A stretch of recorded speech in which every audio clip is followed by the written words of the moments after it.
Bonjour à tous, dans cette nouvelle vidéo de notre série Introduction à la comptabilité. Aujourd'hui, nous allons voir les immobilisations financières. Les immobilisations financières sont constituées des participations et créances rattachées à des participations, des autres immobilisations financières et pour finir, des impôts différés actifs. Alors, pour ce dernier point, les impôts différés actifs, nous allons le voir en détail dans un autre cours. Commençons par les participations et créances rattachées à des participations. C'est quoi une participation? C'est l'influence. Ce n'est pas la détention de titres uniquement, mais c'est surtout l'influence que détient une entité sur une autre entité. Pour commencer, nous avons les titres des filiales. C'est quoi une filiale? Le code de commerce nous dit qu'une filiale, c'est quand on a plus de 50% du capital de notre société. Et là, la seconde société est considérée comme une filiale. Deuxièmement, nous avons les titres de participation. Et là, c'est toujours notre cher code de commerce qui nous le dit. Alors, c'est quand la participation est inférieure à 50% et supérieure à 20%. Lorsque c'est inférieur à 20% et qu'il y a une influence notable, on parle de société associée, entité associée. Donc là, c'est l'influence, mais il n'y a pas les conditions de détention de titres pour la considérer comme une filiale ou une société en participation.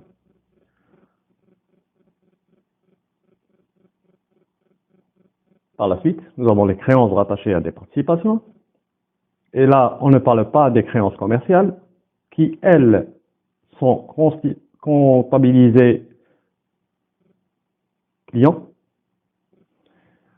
Mais on parle des prêts accordés par un groupe ou par une société mère pour des buts stratégiques ou financiers. Donc, une entité donne un prêt à une autre entité dont elle détient des participations dans une démarche stratégique ou commerciale. Par la suite, nous avons les versements restants à effectuer sur les titres de participation.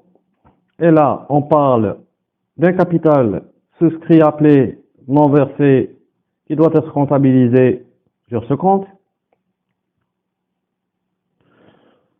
On va prendre un exemple pour mieux voir la chose. Donc, nous avons un groupe qui crée une filiale avec un capital social de 1 million, dont 750 000 ont été versés et 250 000 restent à verser. Lors de la création, le groupe va comptabiliser 261 titres des filiales débités de 1 million, la banque pour 750 versés et le 269 versements restants pour les 250 restants.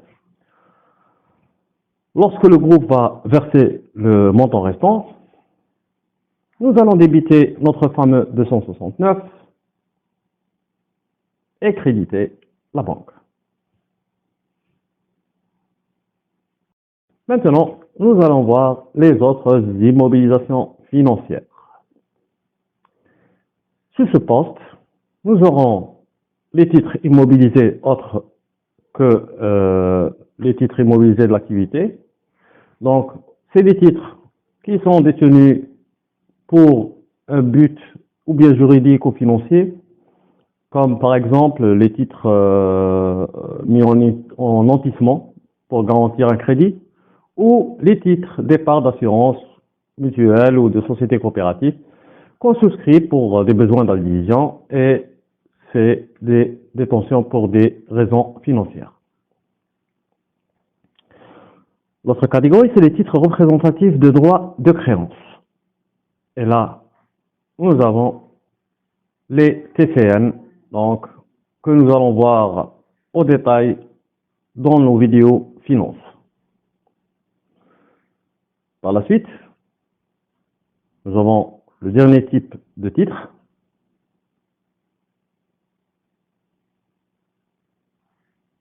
qui sont les titres immobilisés de l'activité du portefeuille, les TIAP. Alors, les TIAP, c'est des titres acquis pour gagner de l'argent à travers les dividendes, bien sûr. C'est des titres détenus dans l'activité. On détient un titre, on achète un titre pour une rentabilité. Nous avons terminé avec les titres que nous allons déjà voir en détail dans les vidéos dédiées à la finance et on va passer aux autres immobilisations financières restantes. Et dans les autres immobilisations financières, nous allons trouver les prêts et créances sur opération de crédit bail. Ces prêts et créances correspondent au montant du bien mis en location-financement chez le bailleur, qu'on va retrouver en immobilisation financière et non en immobilisation corporelle, même si le bailleur conserve la propriété du bien sur un plan juridique. Et nous allons voir en détail l'opération crédit bail dans une prochaine vidéo. Par la suite, nous avons les dépôts et cautionnements versés. Et là, on parle de tous les cautionnements versés par l'entreprise à des fournisseurs, à des administrations. Donc, par exemple, les bouteilles de gaz qu'on obtient en versant un cautionnement. Les deux derniers postes que nous allons voir, c'est les autres créances immobilisées. Et là, on va trouver toutes les créances immobilisées. Donc, des créances qui ne figurent pas dans les autres postes d'immobilisation financière, mais c'est des créances dont le remboursement est prévu à long terme. Notre dernier point, c'est les versements restants à effectuer sur les titres immobilisés non libérés. Et là, le fonctionnement de ce compte correspond à celui du compte 269 pour les participations. J'espère que vous avez saisi maintenant les immobilisations financières et à prochainement, Inch'Allah. Saisis maintenant les immobilisations financières et à prochainement, Inch'Allah.